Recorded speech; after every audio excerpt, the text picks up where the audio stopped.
Banakine, Banabrazar, au Komango, na Mosakoli Nabino, pour le Banza, les gars Rabino qui n'a pas pour chasser la image. Au Komango, 10 minutes kaka to sali à traverser, to fouler sol yakine. Quand on est émission, on a requérir vraiment la vraie information à la source. On a vraiment témoignage to yoka ya couple oyo. Dans le pays, couple berger Israël Mouteba, église Klidim, Zamba Sala Bonabaro. Couple ça 10 ans. La stérilité, couple vraiment la mignoko et va organiser une grande journée de croisade des miracles et vous en avez pas ville. Donc yango ça qu'on a vu la carte ici les gars on va prendre pour yeba pas la croisade va niveau réalité makamba. Na yango to voyez bisabino date jour et na zoko masiko na résidence na bango na Ipen na Binza wana et bolanda pas boyeba mitu na pe miano bolukaki. Est-ce qu'il y a un frère qui sida babika rappelle na sida. Les cliniques de Dieu Ministries et le couple berger Israël Mouteba vous invitent ce samedi 1er août au stade marchand de Brazzaville de 12h à 18h.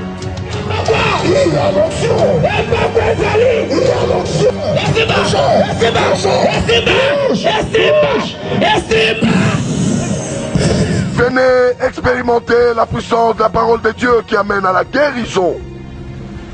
Jésus-Christ est le même hier, aujourd'hui et éternellement. Ton miracle est possible avec Jésus-Christ. Viens vivre ton miracle.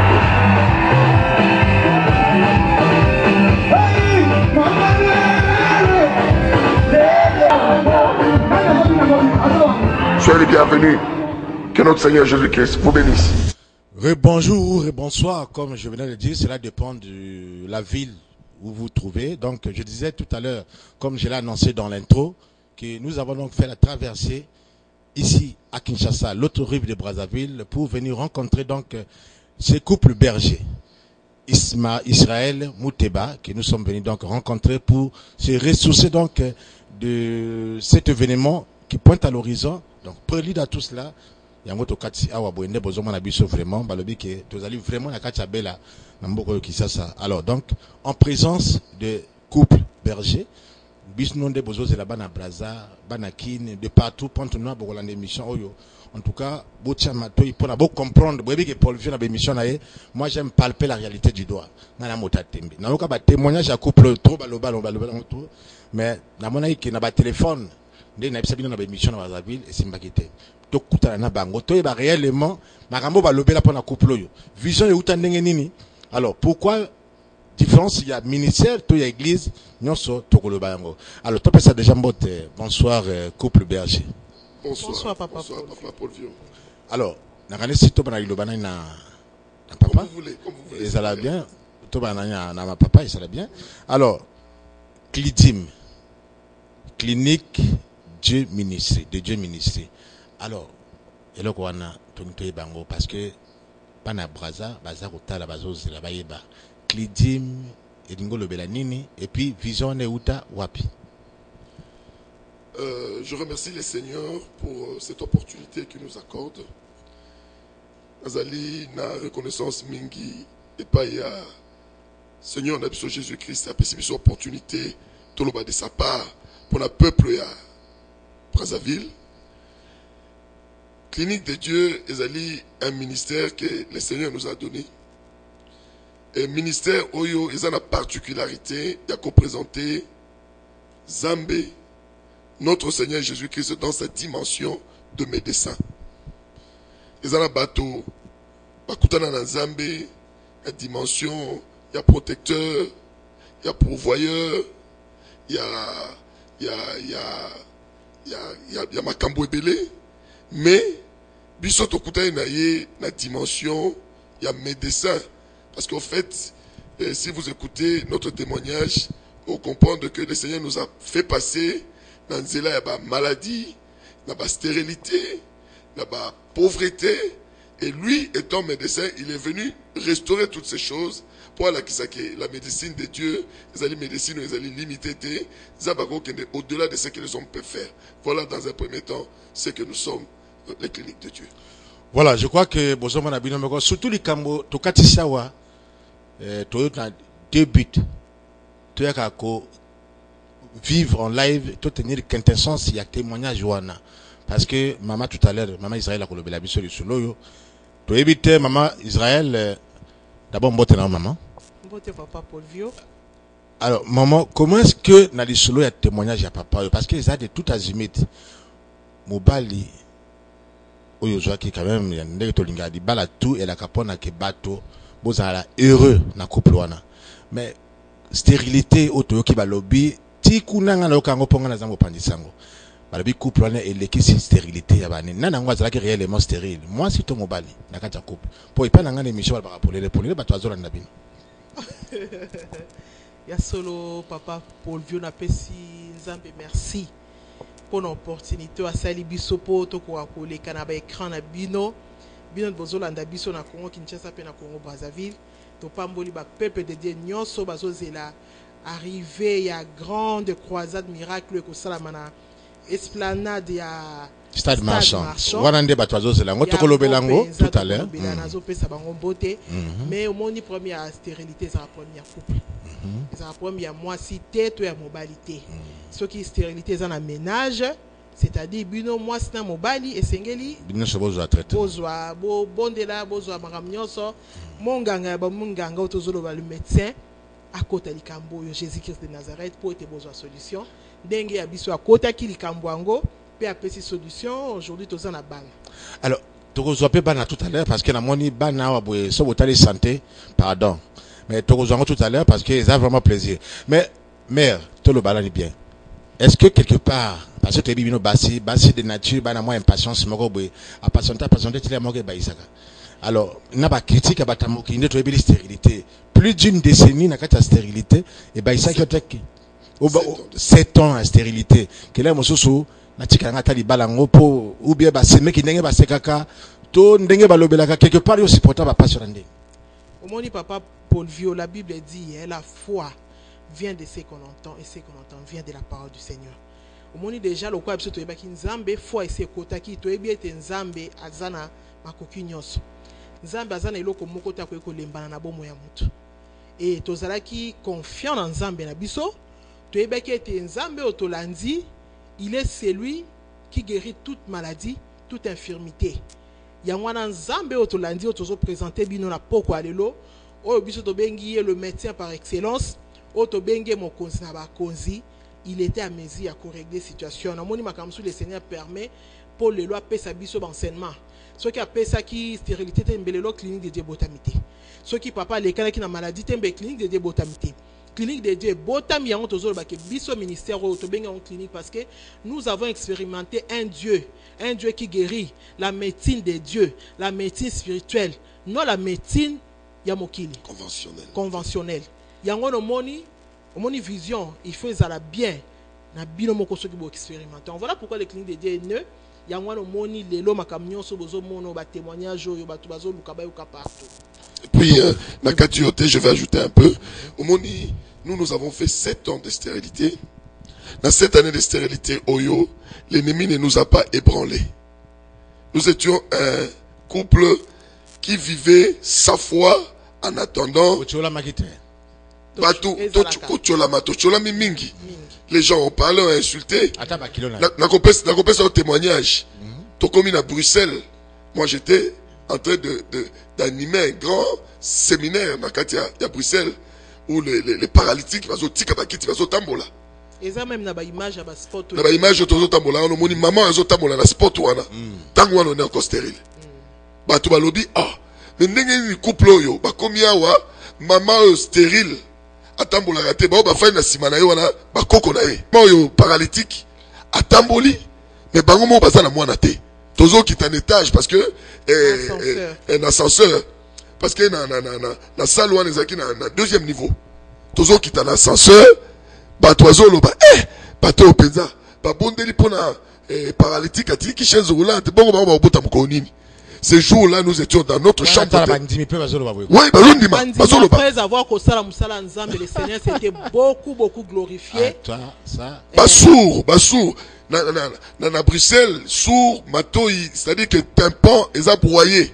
Le Seigneur a restauré tympan a touché les toyuana et yoki. Et nous avons terminé ce travail bandimi oyo bamoni loboko ya Nzambe na dimension wana papi me couple oyo ndenge nini Nzambe azotelemisa ba oyo baza na ba chaise roulante bato bato ezo kate ndenge nini bango baza na mwana te. Et nous sommes allés dans notre chambre d'hôtel place Tozaki qu'on résidait à Bruxelles et nous avons réclamé Tobina Nzambe ce qui a solo yo mototel misibiso ce qui a solo yonde motosel makambo. Nous ne voulons pas le voir et pas bato mususu. Maintenant visite-nous. Le Seigneur n'a pas attendu un mois pendant que nous sommes là pendant l'hiver hein, tous un déplacement à Londres hier à Bandi c'est une intervention en médecine de Dieu qui peut intervenir. Il y a un clinique de Dieu. Il y a un moment où na Tango, na Brazzaville, na Potopoto, na Mongali, na Wenze, na Talangai, na problème de stérilité, ou mais pour avoir une possibilité, que c'est encore possible. C'est encore possible. Il y a qu'un événement où yo maman ou expérimenter Nzambo et surtout ko présenter bino. Yo bota kate soki oye kaka na croisade wana mama tozana ba maman bazui ba zemo na téléphone rien que par la prière au téléphone tozana ba témoignage wana na ba Amérique na Brazzaville tozana ba to bazui ba zemi kaka to bonde la ba on a téléphone le Seigneur là a opéré un miracle à sali yango nazo exhorter mama ki mambango na manifestation yo kozanga te c'est 1er août de 12h à 18h na Katia Stade Marchand. Papa Paul Vieux na Katioté, imagine-toi, nous sommes un ministère d'une année et 4 mois et demi. Seulement. Mais nous avons les lots plus de 51 grossesses. La Katia ba stérilité oyo, tout ça na basi oyo ba 27 ans de stérilité, ba 14 ans, ba 18 ans, ba 7 ans. Même atikaka la trompe moko. Tozana mosusu aye ba trompe yo so mbale ba kata. Mobali na ye médecin. Ba trompe ba kata, c'est-à-dire mobali atindi et pas moninga na ye médecin, moninga na médecin lui que moi si na yo za ba trompe te. Ya yebi ke akobota te. Moi c'est mandi ko sa ba malaise mutu pasi. Ba zonga et pas un médecin, médecin bi na monize miao. Écoutez la nini. C'est ça la médecine de Dieu. Ton miracle est possible avec Jésus-Christ. Viens vivre, viens vivre. Voilà, c'est acclamé vraiment là où vous êtes déjà, ça édifie. C'est un témoignage et même ngata ngbazo lobelanga. Na yoka na ngo mettons on a kotia wa vraiment et pas na bango et puis singa chair de poule même na coller la pemene parce que je vois que ce Dieu là est merveilleux. Alors ma sœur, vraiment je crois que tokolobela sikoyo likambo ya implantation ya vision na ministère. Tolobake toutes ces années-là, il y a stérilité la bino, besoin d'inanité, vision, il y a ko fungola église ou bien ministère de Dieu que quand on zamba sali miracle wana na 7e ou 8e année de vision nzamba yaki. Basi omoni un ministère et se créé selon besoin ya Nzambe. Selon besoin ya peuple de Dieu. Le ministère ne sont magaté comme une aventure et font magaté comme Ozoko Luka et Lokomoko et par ta propre volonté. Un ministère, ils ont besoin de la carte peuple naïe, Zamba ko susciter moto. Mais moto Zamba s'est préparé dans son école. Au Monibiso, nous sommes passés par l'école de Dieu. Gaï, j'étais malade, séropositif. J'ai perdu tous les partenaires. Et le Seigneur est venu et il m'a visité et il m'a guéri. Je suis sorti de la stérilité, de la sérologie positive, la commis négatif. Et aujourd'hui, Nabali, Nabotibana, pour Kolakisate, Dieu ne guérit pas superficiellement, il guérit réellement. Na longue la guérison, oyo, na kontina, école ya stérilité. Dans cette stérilité, 7 ans, dans la moitié. Et dans 7 ans, Oyo, le Seigneur a salué son miracle, il nous a donné des enfants, nous avons 3 enfants. Tolongwe, na école, nous étions dans une pauvreté impossible. Tout ça qu'on zanga même. Mais, on a Bruxelles, on a déjà vu s'échanger. On a vu s'échanger. Je vais en arriver pour édifier les téléspectateurs. Le couple déjà date de combien d'années déjà? On a vu combien d'années? Nous avons près de 17 ans de mariage. 17 ans. Oui. Donc pratiquement 17 ans et demi. Donc à peu près 7 ans à galère ou 10 ans à galère. 7 ans de galère. tant nazo bana ok tango tobandiko tango nzamba europesa bana c'est-à-dire que comme un moment où pauvreté bandi okwea moni le Seigneur sait planifier les choses et au moni to uti na école il y a pauvreté tozanga même lipa kolia to kozanga même uti ozana jeunete mais l'ennemi a bomi onzala à côté aux jeunes. Mais papa, parce que là, mon souci, yo, quand il m'a faut tu frère mingi lelo à l'église pour banatango pourquoi? Est-ce qu'il n'a pas diplôme non dengo tanga? Est-ce que vous avez temps à vraiment le capé misalo toquer ma porte? Non, mais parce que nan to bandelité na marche na ngai. To bandelité na souka. Ah bon. Là, je vais vous dire quelles sont les instructions que Dieu nous a données. Mais je vais te dire ceci. C'est-à-dire que to moni pasi oyo to bakake ceux qui motoza na nzala to kufi nzala. To zanga même transport ya kokota na bus ya 500. Wana mbogani. Ah wana kisasa. La famille peut aller quand même attendre. Mais wana to kokota na domaine mususu pour te expliquer comment on a marché avec le Seigneur. To zangi nyonso tout. Et le Seigneur aujourd'hui, il a fait beaucoup de choses. Les lots to zali na ba école. Les to zali awa, les lots to zali déjà to zo fungola calamité un grand hôpital où il va s'occuper du peuple de Dieu. Les lots de tous aliawa, tous au fond la paix, chaîne ya monene, oyo yo, et va s'occuper na vulgarisation ya message oyo, tous ali na ba ferme, hein, tous ali na ba activité, belé surtout on dit qu'on étendre yango, et pour les ali ka pour la collection nini, clinique kakanza, pour la collection que clinique de Dieu, les ali créer pour la moto ça c'est un problème. Yo moto na Brazzaville, oza na Mosalate, ozo teka, ozo zwa retomber à côté kanayote.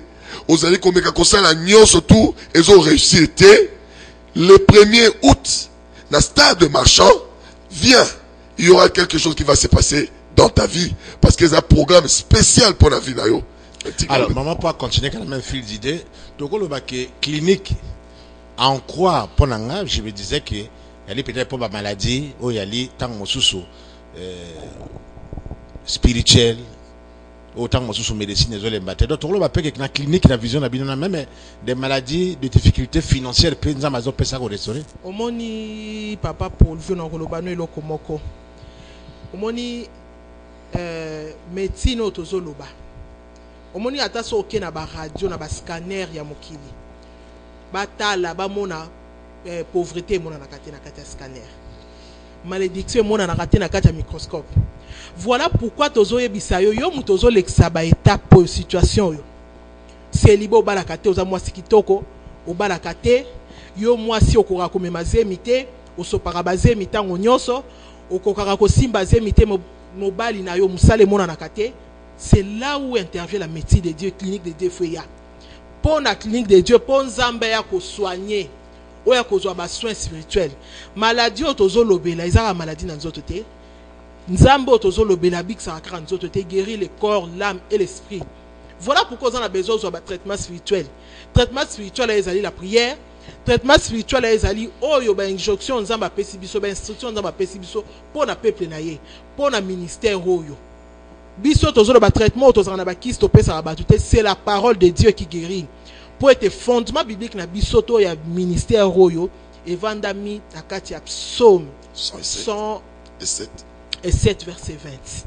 Kune lobinini. Il envoya sa parole et la parole est guérie. Il y a un problème, nous avons besoin de parole. Parole, bonne nouvelle, nous avons besoin de parole. Pour être sorti de la situation, nous avons cloué dans le bétou. Aussi, poli, bambasse, comme nous avons PC, nous avons maladie, ok, ba scanner, ok, ba poto, minga nga ba trouver la solution te. O meli ba kiss, ozu ba dialyse, ozu ba traitement, oza comme la ba rétroviro, ba anti-rétroviro, ba binga bongo, mais solution ezakaka to comme na phase asuka. Chanson nzamba pesi yo ko rater occasion te bele mazwa taxi zwa moto zwa mutuka na yo moto apekisa yo te mama moto akanga yo te papa jeune sœur jeune frère moto apekisa yo te ya kaka kana mbelo présente toi et le Seigneur akoza le rendez-vous aye kaka pona yo moto zona ndepso na poko aye pona mutu moko na ebite soki eza yo mama yo moto zolela na ebite soki yo moto zona cancer yo moto zolela na ebite yo frère musalo kotaka ba dossier bazwaka yo te yeso tozo présenter na poko alolo mama yepona yo kimambango c'est 1er août de 12h à 18h okozonga lolongo ya kite nzambe ya pamba papa pour vieux ça que na coupé parole yana bakisa Au monde de la Bible, nous avons une histoire. Comme on a Gédéon. Il était pauvre. Tout ce qu'il avait, il y avait un peuple plus fort que les. Et le Seigneur a délégué son ange. Aïe kolobanaye, que ta pauvreté peut être guérie. Le Seigneur lui a donné une instruction, c'est la parole. Le Seigneur ne lui a pas donné piqûre, toté, cotissier. Non, elle peut la parole à l'objet. Entre dans la maison de ton père, renverse l'autel qui est érigé là-bas. Et quand il a renversé, Moto Azalaki, sans rien, sans économie, Moto a comme le président de la République. Il est devenu juge en Israël. C'est-à-dire que les cliniques de Dieu sont venus et il y a pour un bateau, nous sommes dans un problème. Tes problèmes peuvent trouver la solution dans la parole de Dieu. Et la parole de Dieu, c'est Jésus-Christ.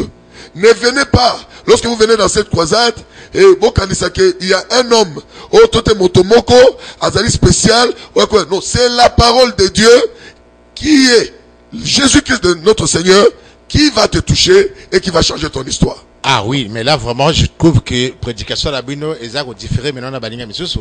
Alors pour revenir à la question qui va s'en suivre, moi j'aimerais déjà que mesdames et messieurs, bon moi ni nzamba sala kamakambo. Oko zala 10 ans ndenge ma sœur a lobby que au bout takate aux a pas problème, c'est le moment. Tout ça li traverser. Paul Vio, bobanza moto bino bolanda ka mikolo tuna bémission na Brazzaville, mais na sali traverser ka pona ko palper réalité wana na yoka témoignage à couple yo. Balobelango boyoki bino moko na minoko na bango. Maintenant yo ça n'a pas problème. Retrouvons-nous ce 1er août dans le stade marchand. Yo ebi yo moko. Mais tout à l'heure, pendant que palper, même si bino que na kuti bana ou na kuti via pasteur, j'ai compris que ce Dieu là vraiment opère. Alors maintenant suivons donc de façon pour lier l'utile à l'agréable, vidéo yo, et les images vont parler d'elles-mêmes, témoignage, et puis on va revenir sur revenir le temps que toi quand la question parce que les camo passent à lobby et Tikenga, je sais pas c'est peut-être la présence ou quoi, mais je vais essayer un peu de poser cette question. Restez dans les suspens suivant ces images. Brazzaville, capitale de la République du Congo, c'est l'aéroport international de Maya Maya. Le stade marchand. C'est aussi un événement. Mégateuse, première édition, Brazzaville.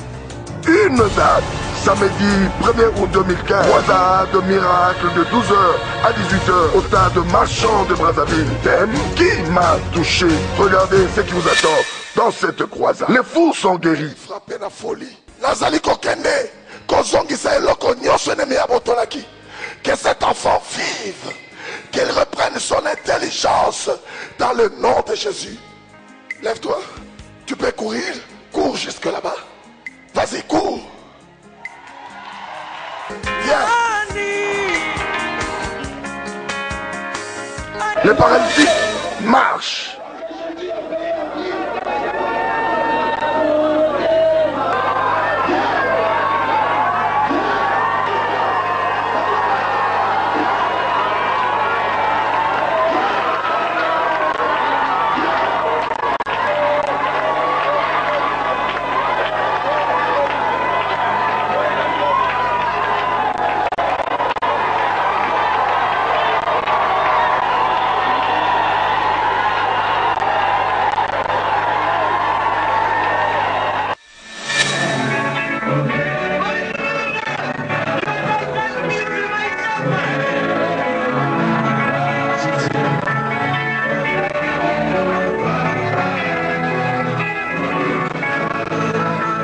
Les captifs sortent du coma.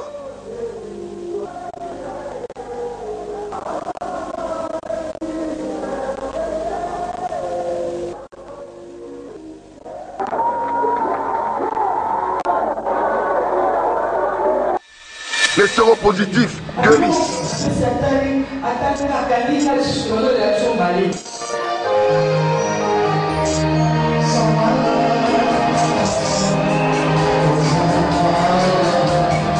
Les sourds entendent.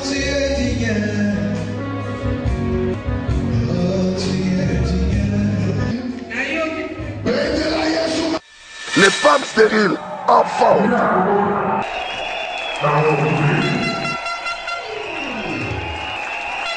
Les cliniques de Dieu ministrent et le couple berger Israël Mouteba vous invite ce samedi 1er août au stade Marchand de Brazzaville de 12h à 18h.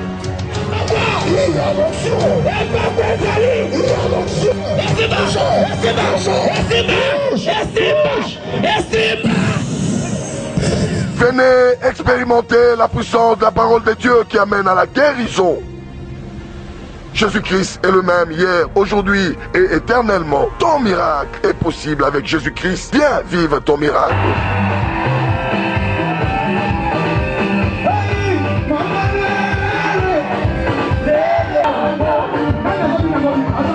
Soyez les bienvenus. Que notre Seigneur Jésus-Christ vous bénisse. Voilà, donc vous venez donc de suivre, permettez la théologie, de suivre donc ces images. Nakanesi, elobeli motomoko moko nandako. Oyebi bato mingi lelo toyebi yango boyebi Paul Vio, ça fait 10 ans dans les médias. Toyebi ba témoignage bato salaka. Oyo pe bato za ko fabriquer. Wana yebana bato ba fabriquer pe ba témoignage lelo. Ba sala nzambe bele pe lelo bali bazwa vision te. Et comme mara lokola eloko moko ya cop qui n'a bimi sa vision pour lia. Mais dans le Sabino couple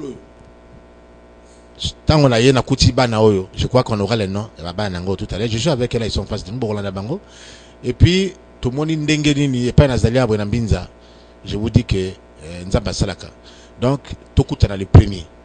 Boya kawana situation la yo comment la blague était ndenge balekisi ba 10 ans à galère. Tant ngazo baloka zangi na mapa eza blague était. Mais lelo na yisi bino boye malilo ezozo nga okondi matin. Na kokufa même. Donc nzamba zo sala.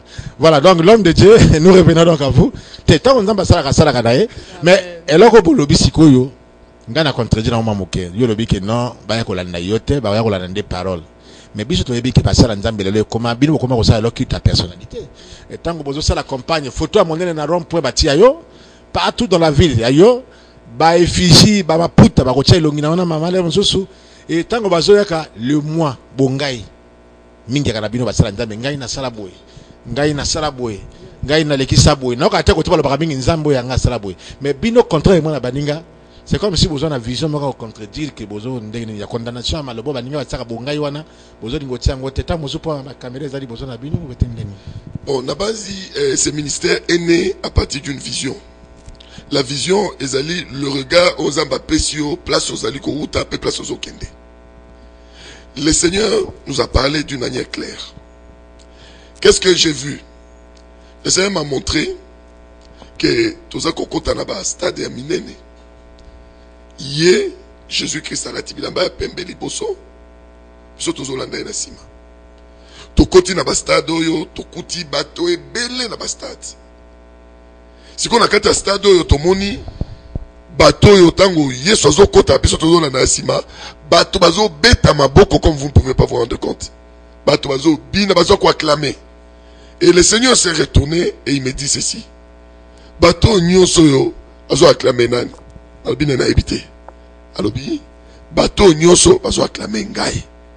Ko bosana te ata omoni moto akufi asekwi yebate la gloire ne doit revenir qu'à moi, Jésus-Christ.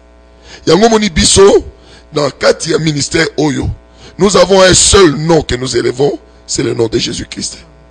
Awa, moi je peux, je peux faire une prière comme on a l'habitude de le faire. Et moni, peut-être vous avez une chaise roulante, au tamboli, mais tu n'as pas besoin d'aller crier partout le que pasteur, c'est une erreur. C'est Jésus-Christ. C'est Jésus-Christ qui guérit. Ce sont les instructions que nous avons reçues. Omoni qui signe soyo baminga na bakomaka ezala na notice nango. Soki osaleli notice te qui soit na ko komameka ko même ko bomayo. Vous comprenez? Yango moni nous voulons suivre la notice de Jésus-Christ. Il nous a dit partout où vous irez les malades guériront. Tomoni yango, j'ai vu des morts na Cotonou, na Bénin. Il y a des gens qui me suivent, qui suivent ces témoignages. Maman moko, maman wala ba memeninga te ba benginga. Aza muto ngambo ya baza. Maman Vivi, comme on est maman Vivi Tondo. Aza aux États-Unis na banzi peut-être famille neko za la Brazzaville bazola na ngai. Maman Vivi Tondo. Ba bengingai na kei na complexe azalaki et venait de rendre l'âme. Médecin wazai ko tala ya lobino c'est fini akufi. Mais pendant que les gens étaient en train de pleurer, bah monita c'est akoufi, bah benginga bah lobi, naoki mongongo et lobi nanga lobi, je suis la résurrection. Ça veut dire c'était déjà la prescription. Moi je ne vais pas m'aventurer, na moni moto akoufi na bio, yanga na bonde apona opo obikate. Il faut que j'ai une prescription de celui qui guérit. Et celui qui guérit, c'est le médecin invisible, c'est Jésus-Christ. Et lorsque j'ai entendu cette voix dans mon oreille, dans l'anda qui n'est pas toiseau de la terre, je suis allé dans Simbié, dans Baniko Benga Kombo Naye, au nom de Jésus, dans on a bengi troisième fois, à Toussé, à Sanzi, à la Mouki, Tilelo, à Songan hôpital T, à Bika, à Zalelo aux États-Unis, et elle est en vie. Dans Banzi, ma famille, sur Batobayebi, dans Brazzaville, Maman Vivi Tondo, ils peuvent confirmer ce que je suis en train de dire. Donc ce n'est pas histoire. Yako Lokota, Tote Yako amassé. Nous, le Seigneur nous a donné une instruction. C'est son nom qui doit être élevé. C'est Jésus, parce que dans la vision de la Bible, ce qu'on l'a dit, te tirer en haut, en Mukanda, Psaume 107, verset 20. Il envoya sa parole, et sa parole les guérit. Et la parole, c'est Jésus-Christ. Et Yangomoni, et l'okonyo sur salama, et ça la guérison, et ça la miracle, retournez la gloire à Jésus, n'a moni maman ngolo pas quelque chose. Et n'engana bakisa pour na côté à vision, wana moni biso, tout c'est la vision ya Jésus-Christ, c'est-à-dire quoi? Jésus-Christ partout il allait, partout azalé ko prêcher, après avoir prêché batou, il guérissait les malades. Ce qui a tei, il faut abikisa. Il faut paralytique à Tambola, il faut miswe kufa, miswe mona, il faut yo, ba o bazana nzala pe sa ma pa pe sa kolia. La parole de Dieu. C'est ça la vision biso, o nzamba pesi biso. Partout on nzamba de tozolo ba le médecin, o moni ming na hôpital. Minganga ba mona raté c'est l'infirmier. Biso to lo ba toza ba infirmier. Amen. Monganga zana na box kuna ba mona kaete.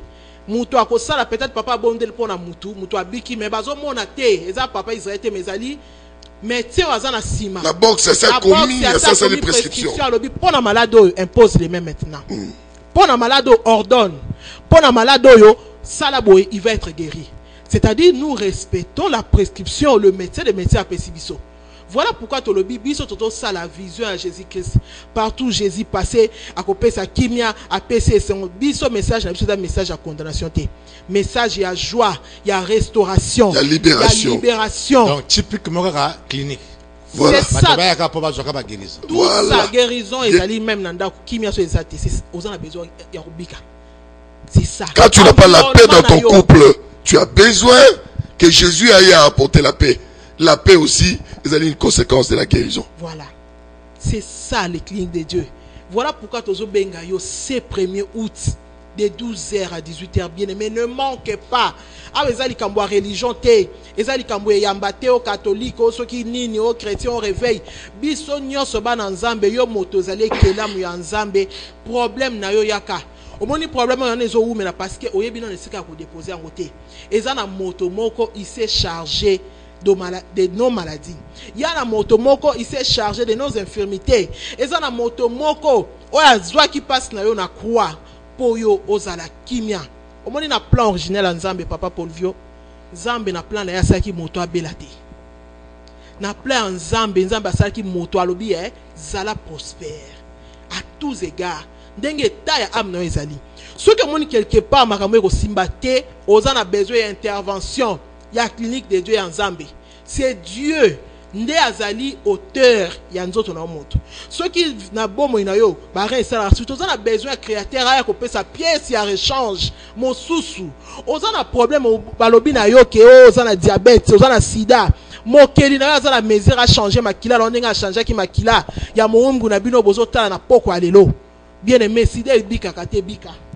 Et bika il est en forme et tout le monde a résultat ezali to boti même bana to ça la vie comme batu nyonso ezana moto moko kisi mon côté laboratoire mon côté jusqu'aujourd'hui ouais c'est ça qui se dobik sa sida ezaka na moto moko to eko présenter bino na Brazzaville c'est 1er août de 12h à 18h bien aimé okozonga lolengo ya quitté.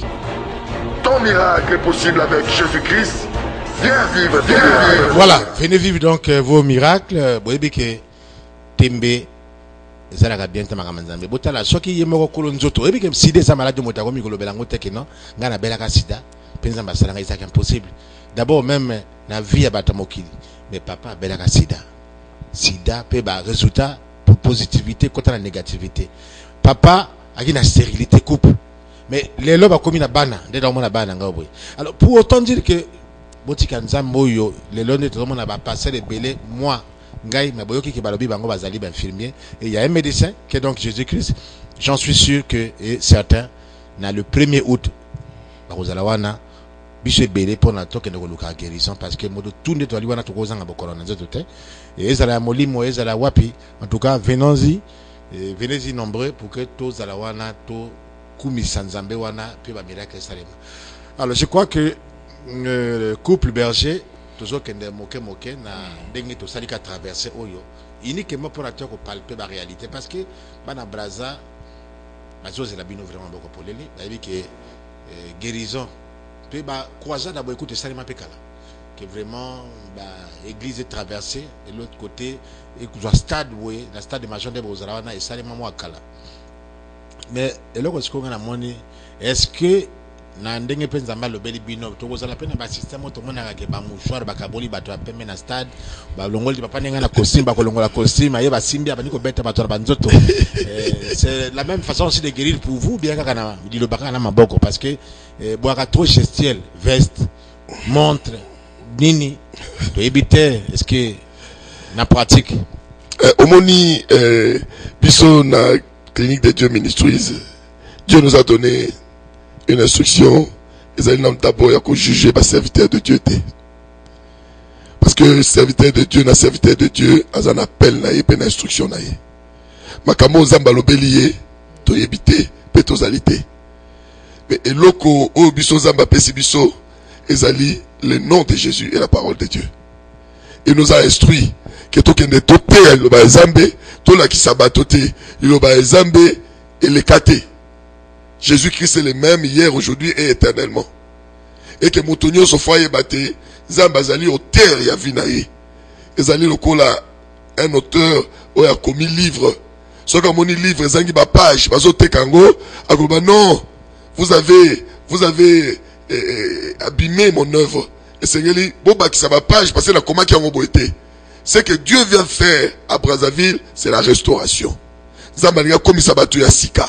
Ba miso emona kate et okoma miso ya sika ba mato yo kakate et okoma mato ya sika yango moni thème na biso ezali qui m'a touché tolingi moto nyonso ya ko toucher Jésus la guérison est passée na ato yo ko poser kolongwa na ndako na yo ko yia la kati ya stade ko ya ko poser problème na yo et pas ya mokozi na bakozi qui est notre Seigneur Jésus-Christ au comment ce qui va se passer bato bamlanda ki croisade oyo awa la Kinshasa on a vu de foules et banditi, place sous qui est mon anité.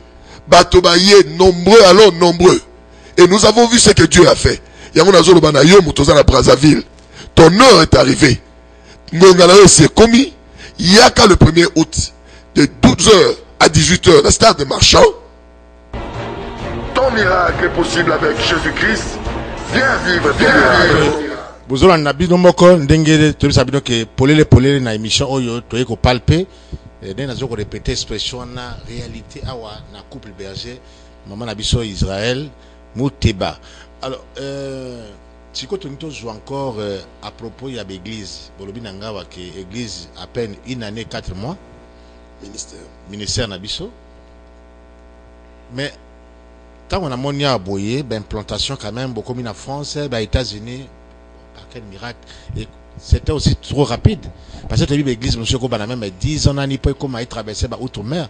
Mais bien, on a une année, déjà, beaucoup mis aux États-Unis, bon, à Suisse, bon. Et c'est pas dans le déjà, ma place, nous, là, pour implanter ma église, na lingi réponse au maman, après ça, dans nos histoires à Sephora, pour comprendre que Nzambe, vitesse en Nzambe, ça va Nzambe. Oh, vitesse de croisière, oui.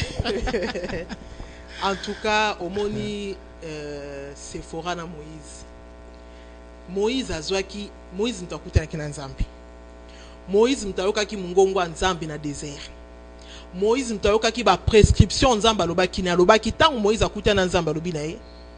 Moïse autaki na azaki na Égypte. Ayebaki Nzambe te. Tangu abomi mutu na Égypte en fuyant na désert ndakuta na Nzambe. Ayeko kuta na Nzambe ndenge nini? En fuyant ayeko vanda na ndako oyo epa ya Jétro. beau-père naye mwasi na yo abala ki Sephora. Au fait Moïse a ki lokola comme pas Jétro, lokola un esclave, lokola Mowumbu pour akima ki en Égypte, azalaki prince. Mais au fait il n'était pas prince, il était un esclave. Tango akomi na ndaku ya Jétro, akoma ki pe ko perdre jusqu'au sala misala ya Kibowumbu. Et na ngomba na zamba na yokuta na nzambe, nzamba pese ba prescription ya lobi na ye. Awa longola sapato. Moïse ndo akuta na nzambe zaki Sephora te.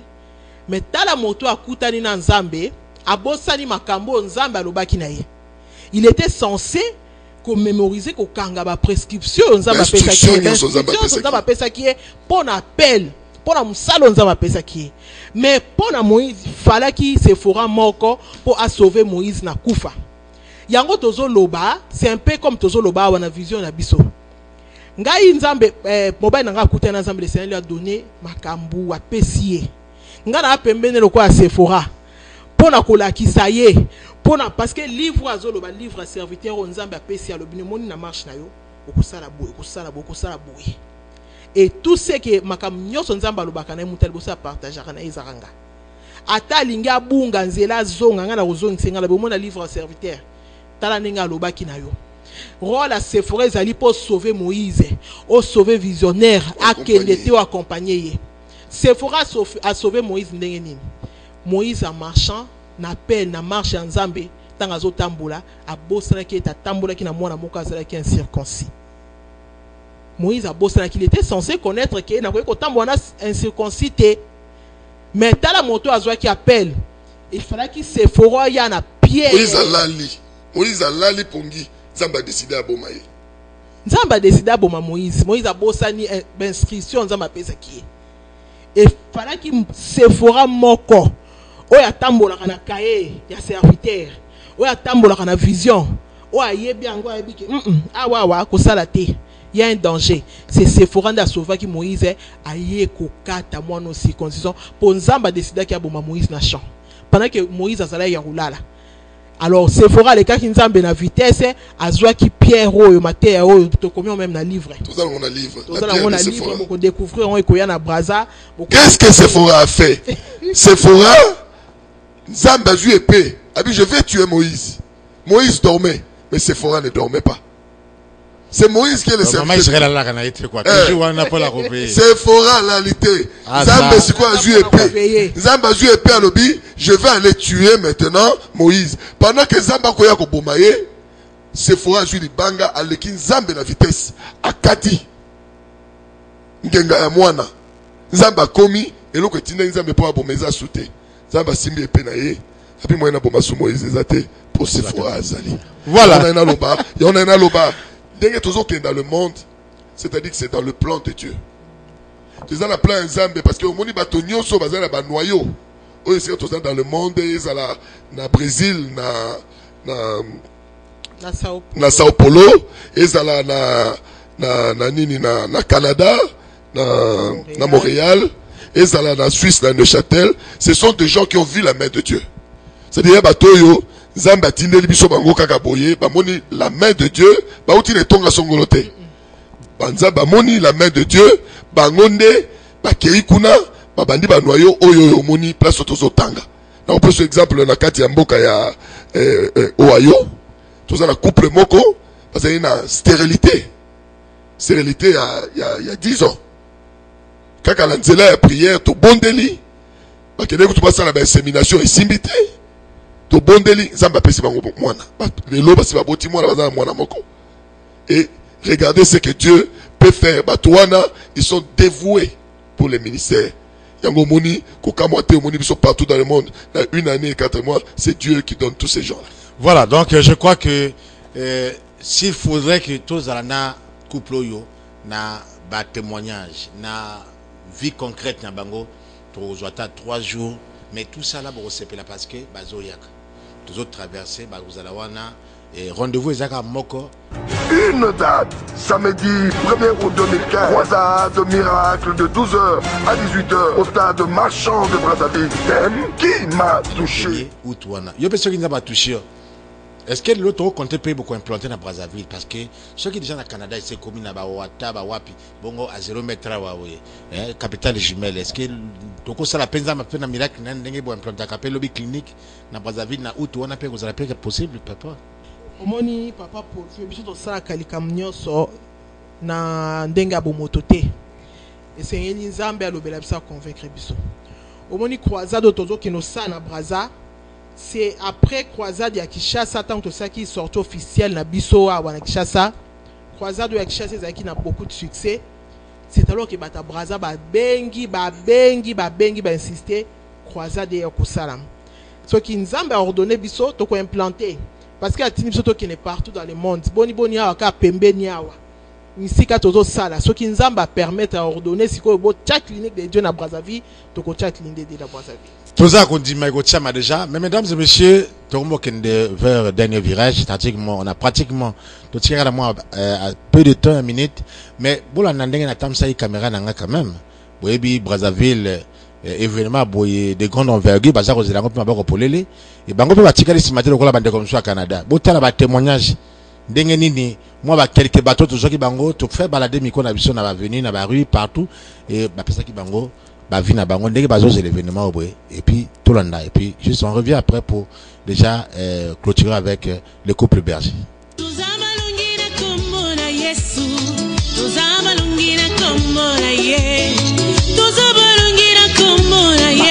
Bona kopesa bino sango kitoko ya musali ya Nzambe couple berger Israel Muteba oyo Nzambe asalaki na kati na ye abikisaki ye na sida azoya azokatisa awa pona koya kobikisa bao nyonso bazali na mikakatano o bazana maladi ezala pauvreté ezala sida miome ezala chômage nyonso wana ezali maladi yango toye pona ko préparer milulu oyo ko sala mawa na stade marcha na mboka Brazzaville yango tobengi papa mama elenge boya ebele to sangana boya ko participer na miracle oyo Nzambe asalaki na kati na ye akosala pe na katikati na bino koyoka ngo na batute yaka yo moko yako vivre miracle ya Nzambe na kati ya stade oyo asali na kati na ye asali pe na kati ya batu ebele po bino pe boya ko participer ozana mutu aza maladi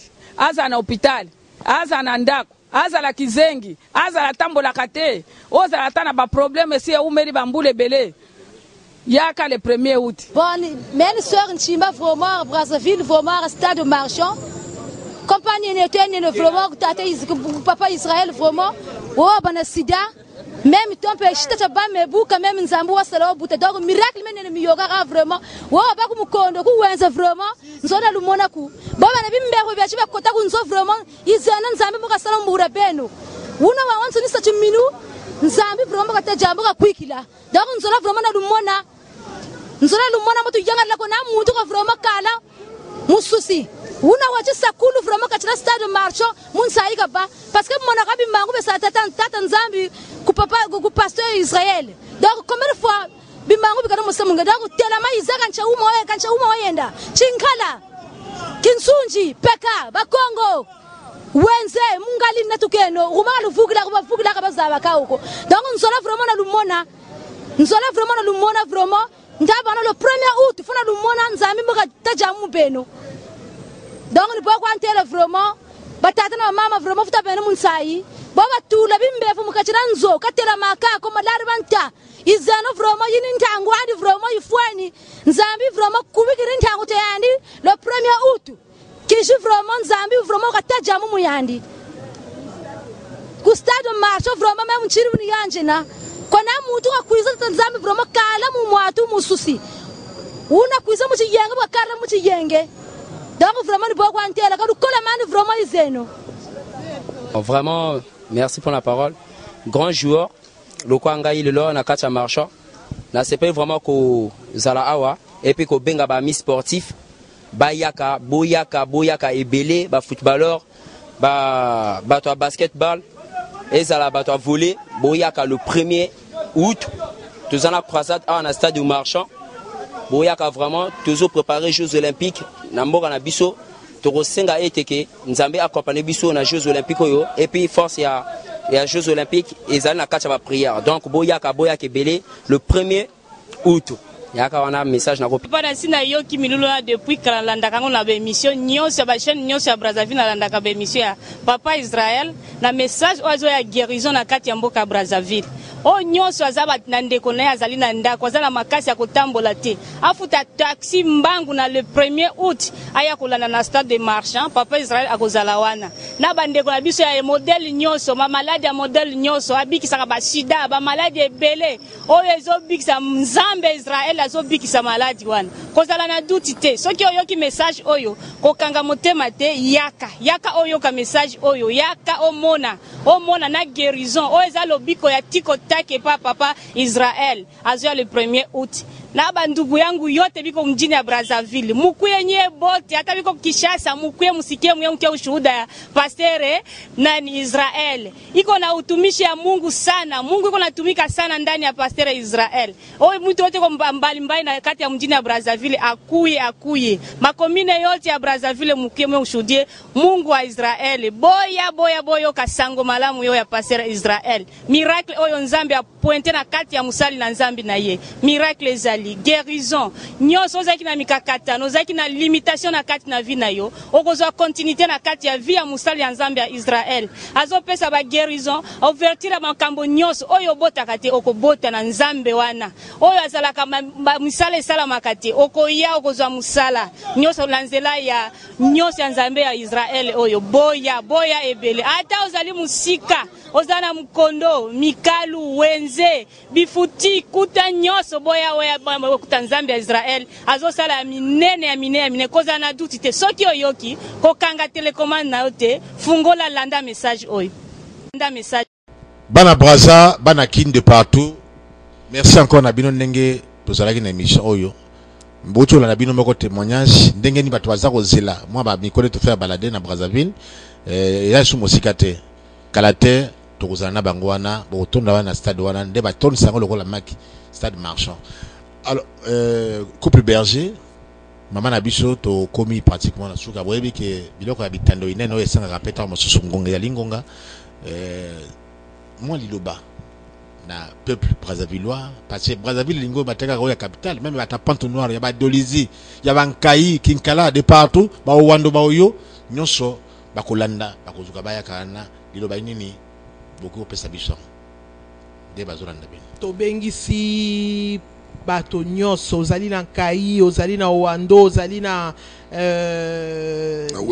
Weso Dolezi Fondo na mboka oyo mboka na Oyo na Sibiti kuna bino pe bato ampila Talangai Mongali Potopoto Wenze biso nyonso toya bato nyonso toya tobengi bino se 1er août boya kaka tozo sunda Yesu asa sundi na sada marchand bengi yo mama papa yako simbela mbana Yesu yaka to simba toucher Nzambe moto apekisa te ezali kambo église te tonga te ezali kambo bana Nzambe nyonso toya kaka to pamboli équipe ya munene oyo eza na Brazza oyo ezali ko préparer arrivée des centres ya clinique de Dieu kuna na mosika na pesi kuku mingi na papa Ted na mama mama Ote mama Mami Nzambe pambola bino to pamboli Top TV bakonzi ya Top TV to pamboli yo ba directeur nyonso invité na biso Nzambe pambola bino liloba oyo ko clôturer ezalité toza koya na Brazzaville c'est pour que to présenter yo le médecin de médecins toza koya na Brazzaville pour que au toucher munganga oyo aishwakate. C'est une occasion oyo Zambé a préparé pour nayo ezali le 1er août de 12h à 18h au stade de marchand. Sala makasi et loko pekisayote, tu vas rencontrer Jésus et ton histoire va changer. Ton miracle est possible avec Jésus-Christ. Viens vivre, viens vivre. Voilà, merci donc, venez vivre donc votre miracle. Tout le plaisir a été pour nous d'avoir fait donc cette traversée et l'accueil a été vraiment très chaleureux avec toutes les commodités possibles. Ça c'est son commentaire. Merci.